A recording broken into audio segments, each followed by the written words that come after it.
welcome to livealittlehigher.com. This week is a very super charged week. We don't only have a very special parasha, but we're also celebrating the holiday of Hanukkah. So it's a week of a lot of insights and a lot of revelation, miracles, light.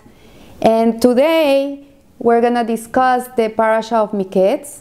And Miketz means at the end, and it means it's really explaining that at the end of 2 years. Last parasha Vayeshev, if we remember, Joseph was thrown in jail because he was trying to seduce the wife of Potiphar, and he was thrown in there. And he met the chief butler, the chief butler who was the winemaker of the Pharaoh and the bread maker, and he interpreted their dreams, and he told the bread maker that he was gonna die, and he told the bread butler that he was gonna be in 3 days serving wine to Pharaoh. And he told him, when you come out of jail, please remember me and tell the Pharaoh that I interpreted your dreams, so he will take me out of jail and maybe get me a job, basically. But what happened was that the chief butler completely forgot about Joseph, and the question is, how can this be? How can a person that has just been given the answer to a dream that saved his life forget about this? Like, imagine if you had a dream and someone interprets it and it happens just like that, you would not forget that person. So the question is, how could he have forgotten Joseph? What happened to his memory? What happened there? So from here we learn that our thoughts are really put in our minds by Hashem. Everything you think really comes from God. Every idea that comes into your head, every thought that comes into your head really is put in your brain, in your mind by God. It is up to you. Your free choice is to either contemplate it or not contemplate it. So if the chief butler forgot Joseph, it was not that he forgot Joseph, it's that God didn't remind him. And from here, the whole parasha is explaining if we have a set time in our lives. Do we go by destiny? Is there such a thing as destiny? Do we have a predestined time for things or not? And what Rabbi Steinsfels is telling us here is that the right opportunity for Joseph to come out of jail was not at that time. This was not the time for him to come out of jail, and that's why Hashem left him 2 more years in jail, because Hashem had a plan for him, and that plan was gonna develop 2 years later. And Nehemiah relates a story about a butler, and Nehemiah himself was that butler who finds himself in a similar situation. And Nehemiah had heard long before the Jerusalem lay in ruins, and while he wanted to do something to help improve the situation, it was not in his power to go and do anything about it. So Nehemiah does not return to the king and request to be sent to Jerusalem, because such a blunt request made the wrong time may not only be rejected, but may jeopardize the relationship with the king as well, as in the case of Pharaoh's butler. The problem is one of timing. So the whole situation with Joseph was timing, and that's why Hashem didn't remind the butler about Joseph, because this was not the right time for him to come out. And the king is in a good, if he's in a good mood, he's amenable to conversation, and it is then that Nehemiah can make the offer with the chance that it will actually be accepted. So what underlies these 2 stories, the one of Joseph and the story of Nehemiah, is that things can take time to crystallize and unfold. Sometimes we're in life, we're waiting for something, we're waiting for something, we're waiting for something, and we're anxious. And you know what?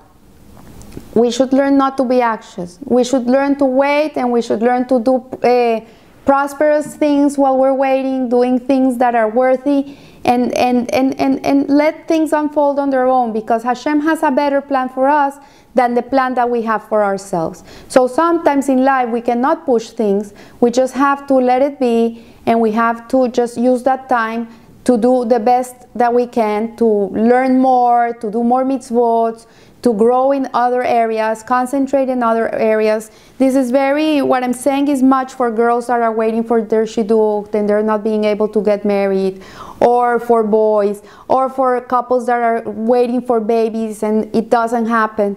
So those years or minutes or hours or whatever the time is, you have to know how to wait, because Hashem has the perfect timing for you, and everything is exact. So the moment at the end of the 2 full years depends on 2 factors.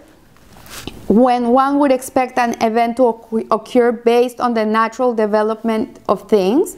So this is one factor, like things go naturally, and when the event is destined to occur. So one is that things unfold on their own, and it's the normal, natural way to go, or that this is destiny, this is something that is meant to be. So the first factor refers to the complete and multifaceted process of causality, of cause and effect, in which things unfold.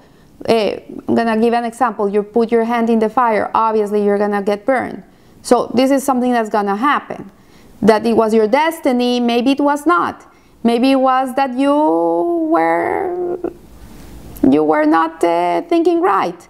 So the second factor represents a different kind of reckoning, which likewise plays a role in determining the nature of events, and we are speaking of the intent of an event in inner purpose. So one is cause and effect. You cross the street blindfolded, well, most likely you're going to get hit by a car. Or there's an inner intent in the purpose of why this should happen. So these 2 factors do not contradict each other, but work in tandem. So in Joseph's case, it took 2 years and an opportunity until the chief butler opened his mouth. So when the Pharaoh dreamt these dreams about the fat cows and the skinny cows, and the skinny cows eating the fat cows, and then the 7 stalks of grain that were fat and chubby and ate the 7 skinny stacks of grain, and he had these 2 dreams. At that moment, the chief butler remembered Joseph and says, I know who can tell you what these dreams mean. And that was the time that had been waiting for him, because at that moment they rushed him out of jail, they dressed him up, he interpreted the dreams as being one dream, which was what the other wise men of the time couldn't interpret. He saw them as one dream, and he says, you're going to have 7 years of plenty and 7 years of famine, and this is what you should do. So he not only interpreted the dream, he told him what he should do about it. And basically, this was the ticket to fame. He became the viceroy of Egypt, the most important person in the land. He not only saved Egypt from famine, he saved the whole entire world, because of the way he took care of the grain, and he put in storehouses, and they didn't waste it away. They kept in the good years, they were keeping it, so in the times of famine they would have what to eat. So after Joseph interprets his dream, Pharaoh could have easily said to him, you are the best dream interpreter that I have, and as a reward I'm entering you into a ranks of magicians. But this is not what happened. As you know, he became the #1 guy in Egypt after Pharaoh. So within time, there are 2 markers of signs that point to events that must occur. This is true in the life of an individual, and it is true as well in the life of a community or a nation. So even events occur in a certain preordained order, and these markers are the fixed times at which each event must come about. So this parasha called Miketz, the last part of the word Miketz means at the end. Ketz, the word Ketz, means fixed times. And I'm going to start referring to fixed times as Ketz. And what it tells us here is that the verse, let me know, O God, my end and the measure of my days, what it is, which is Psalms. Our sages in the Talmud and in the Midrash deal extensively with this subject. So one of the biggest questions in life, of a person's life, is if the day we die, it's predetermined. This is a fixed time? Is it a ketz? Like we're born and our days are numbered. Are we meant to die on such a date? And usually it goes this way. Usually a person is born in one day and is meant to live 80, 90, 100 years, God willing, long life, and he has a day to come and a day to go. But there's cases in which, and it's all cases, this date that is given to us is not a set date. It's not like a stamped in stone. It can change. It's not something that that is written in stone, and it can change. Either you can shorten your life or you can make it longer. And we have 2 stories from the Talmud and many more, but I'm going to give you an example of 2 examples that are in the Talmud. One is that the daughter of Rabbi Akiva was destined to die the day of her wedding. And there's a story that she went to sleep and she put her comb in the tree, and when she woke up, the father was very nervous because he knew his daughter was going to die on this day. So he went to look for her, and when he saw, she had, with her comb, she had crushed a scorpion, which was going to bite her. And she didn't die. She survived. So he woke her up and he says, "What did you do today to deserve that Hashem changed the course of your destiny? You were supposed to die today, and this is not what happened." So she said that she had brought a poor person into the wedding hall, and she had served him food, and she had given him what to eat, and this saved her life. And there's another story in the Talmud that several years were added to the life of Benjamin the righteous because he supported a poor woman. So apparently no Miketz, no fixed time remains absolutely fixed to its exact date, irrespective to other factors, even when a fixed date for a particular event is decreed from on high, as we find in various prophecies. These dates can shift as well. So when there's prophets and they're giving prophecies, it can change. That's what it means. Like the Jews are like the stars. We're not bounded. We can change. We're not bounded by, that's why we cannot go to fortune tellers. It's forbidden by the Torah. We don't go to fortune tellers and people that read our future and tell us of what's going to happen to us. We don't do that because we're not bounded by this. And when you surround yourself with this, then you're bounded. You're not able to change. And the Jew can always change. So for the individual as well, there are dynamic factors in life that can alter his fate in one way or another. So again, here Rabbi Steinwald is explaining to us the Miketz of the Egyptian exile. And it was something that was predetermined for the Jewish people. We had to go through slavery in Egypt for 210 years. There was no way getting out of it because the slavery in Egypt was like an ingredient in the making of the Jewish people. We needed to be slaves to be able to be who we are, to be able to feel the way we feel, live the way we live, think the way we think. And if we wouldn't have gone through that experience, the Jewish people would not have been. We would never come out and accept the Torah. But because we were subdued to slavery in Egypt, then we could come out and accept the Torah and accept the yoke of heaven because of this. If not, we would have never been able to accept it. So Egyptian exile lasted for less than half of the period that it was supposed to last. It was supposed to last more than 400 years, and it ended up being 210 years. And in order to reconcile this reality with the verse our sages derive from the beginning of the verse, your offspring will be a stranger in another land, that the years are counted not from the time of the covenant between the pieces, but from the birth of Isaac. So since Isaac was born till the Jewish people were liberated from Egypt, it was for 210 years. It was 400 and something years. It was what it was supposed to be. So the slavery wasn't 400 years, it was 210. So even then, when the two chronologies do match up approximately, it is difficult interpretation to accept. So how the events unfold, and just as there are junctions and in any road, like if you're going to, for example, you're going to from New York to Connecticut, and there's this highway that you have to take, But you can take crossroads, you can take another via, you can cut through a city to get to where you have to go. So the destination is the destination. We're all going to get to the destination. The way we get to the destination, that's up to us. So for example, you have to get here, but you, instead of going straight, you decide to take this road here. So this road is going to take you here.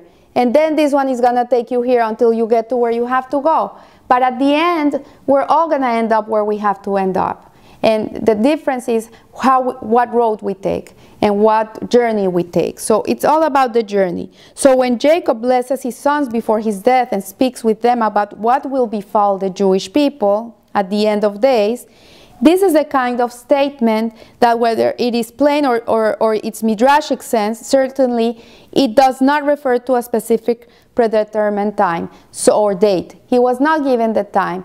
And he gave prophecies, but he didn't give the time. So anytime someone says, oh, Mashiach's coming on this month, on this date, at this hour, is mambo jumbo. Don't believe it. Because at the end of days, nobody knows. It's up to Hashem. It's up to us. It depends on how we behave. Every generation has a Mashiach. Someone that is potentially ready to become Mashiach. Every generation. It's up to us if he comes or if he doesn't come.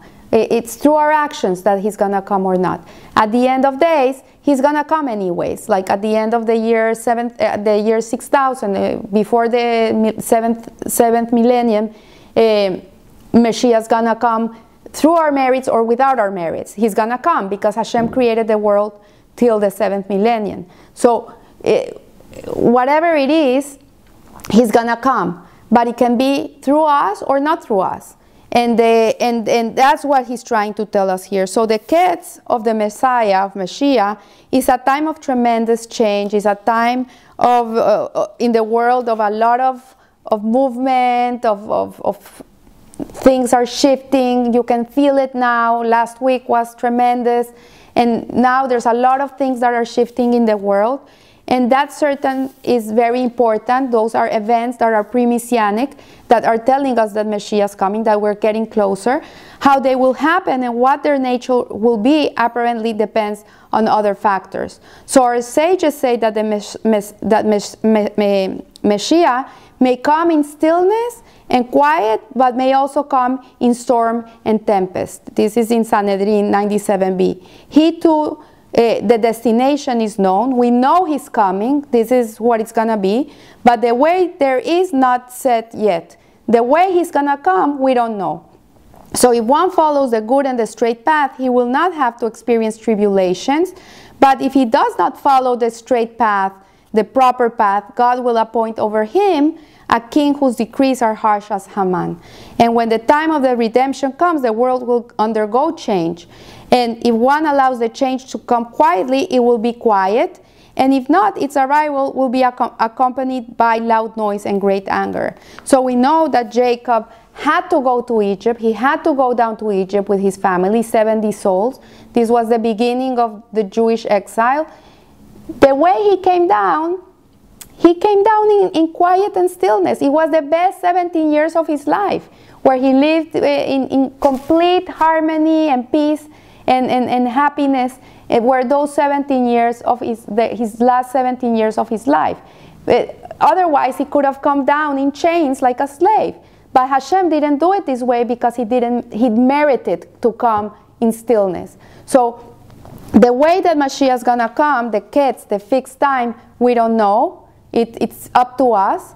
And the way he's going to come is up to us too. So that's our free choice. If we keep Torah, we keep mitzvahs, we have derech eretz, we're straight people, we behave nicely with everybody, we're righteous, then Mashiach is going to come in a beautiful way. But if we are fighting amongst each other, there's no Ahavat Israel, we're not keeping Torah and mitzvot, then we have to endure the hard way. So and it came to pass at the end of 2 full years, signals that the time has come for something to occur, and the how of the matter is trivial. Pharaoh had a dream, the chief butler happens to be present, other events align, and ultimately they all cross the threshold simultaneously, reaching the Miketz at precisely the right time. So everything that happens to us is perfect. It's at the right time. Don't ever think that it's not this way. And I finish here. I wish you a beautiful week full of light. Happy Hanukkah, and live a little higher. Thank you.